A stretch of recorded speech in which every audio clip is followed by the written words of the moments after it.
My friends, a new lawsuit has been filed because the Democrats in Washington, who claim they're all about transparency and say they want you to hold them accountable and say they're all about stopping climate change, are hiding all the data regarding climate change and their progress in combating it. And now a new lawsuit has been filed against the state and saying, hey, show us the data. What do you got to be concerned about? Joining us now to discuss one of the parties to the suit, Vice President for the Washington Policy Center, Todd Myers. Thanks so much for being with us today.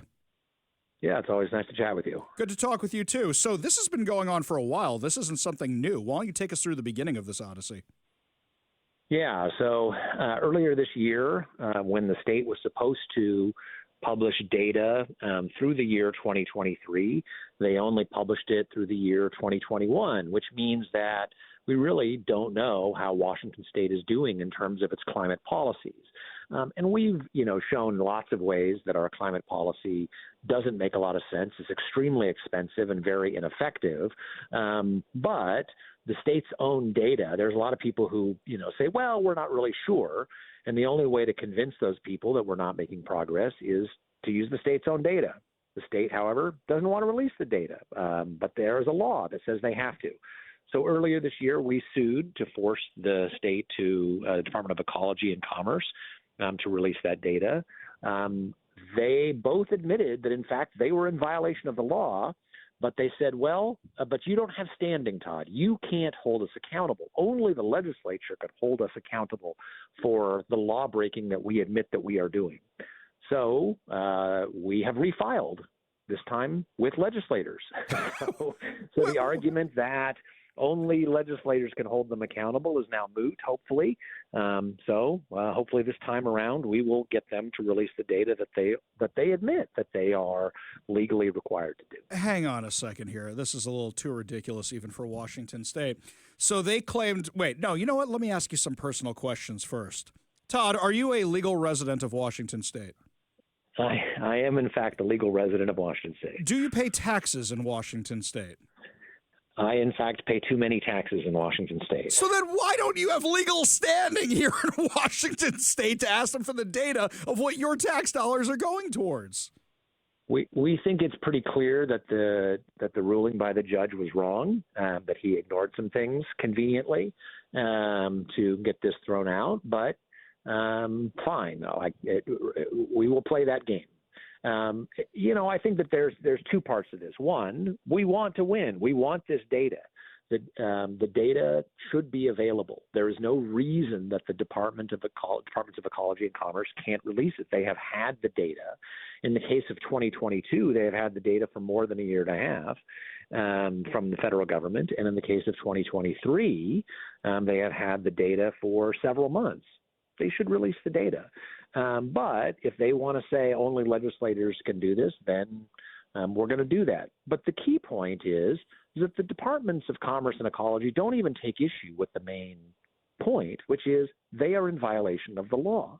And so I think those things are worth pointing out because it shows the absurdity of this system, which is that we keep doing all these things. We have collected more than $4 billion from the Climate Commitment Act. And yet, when it comes to questions about are we achieving the goals, are we spending the money in the right places, can we even achieve the goal, they're just very uninterested in those questions. Now, here's something else, and we're talking with Todd Myers, who's the Vice President of Research for the Washington Policy Center, is that you have called them on all of their lies about it only costing pennies and really it jacked the gas prices by a whole lot more than just pennies, as we now know. I think we're now second in the U.S. because California beat us again, but for a little short while earlier last month, we were number one in the U.S. in terms of gas prices. You guys were able to find out that a whole bunch of this money isn't actually even going to combating climate change. Over 90% of it is going towards things such as nonprofits that are just trying to get the grants out of a Climate Commitment Act. So what data do you want to get that you don't have already? Well, I think there's a variety of things. The data we want to get are statewide CO2 emissions. By the year 2030, Washington has to reduce emissions 45% compared to 1990. We are in trouble. It's very unlikely we're going to meet that. In order to meet that goal, it would require CO2 reductions equivalent to 3 COVID shutdowns cumulatively in the next 5 years. We're not going to meet that. Mm-hmm. And if we do meet it, it's going to cause an economic shutdown. But we want to make that very clear to legislators and others and say, this policy, these goals that you have set are expensive, unattainable, and if you're serious, you will do things that are more effective and actually work rather than just, sort of politically expedient handing out money. That's the point we want to make. And we make that point, but then we get waved off. We say, well, let's see what the data say. Well, great. Let's see what the data say. Release the data. Right. And the thing is, if they're not releasing the data, they know what the data says most likely. And, well, they do know what it says, and they don't want you to see what it says. Now, Todd, you guys have been tracking this for a long time, especially you. This has been work we have you on to discuss on the show all the time. And has Washington ever met any climate goals it set out during the Inslee administration? So the irony is that we actually did meet our 2020 goals. And why? Oh, because of COVID. Yeah. So when they sent out the press release, they said, "Oh, we met our 2020 goal."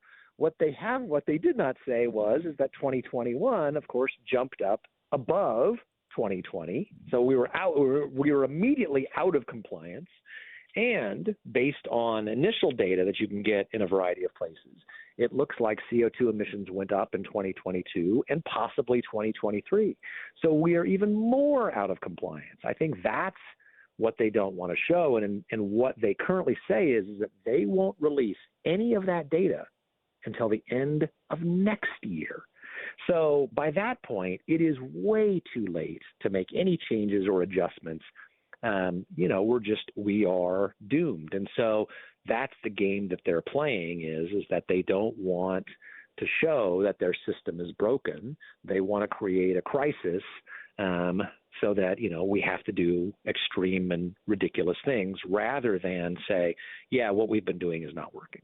Todd Myers from the Washington Policy Center, thank you so much for joining us today, and please keep us updated as to how this goes. I'm fascinated by all of this because I truly believe the only reason they're fighting you guys so hard on it is they don't want that information out. Really appreciate you joining us today and really appreciate you continuing the fight on behalf of all of us here in Washington.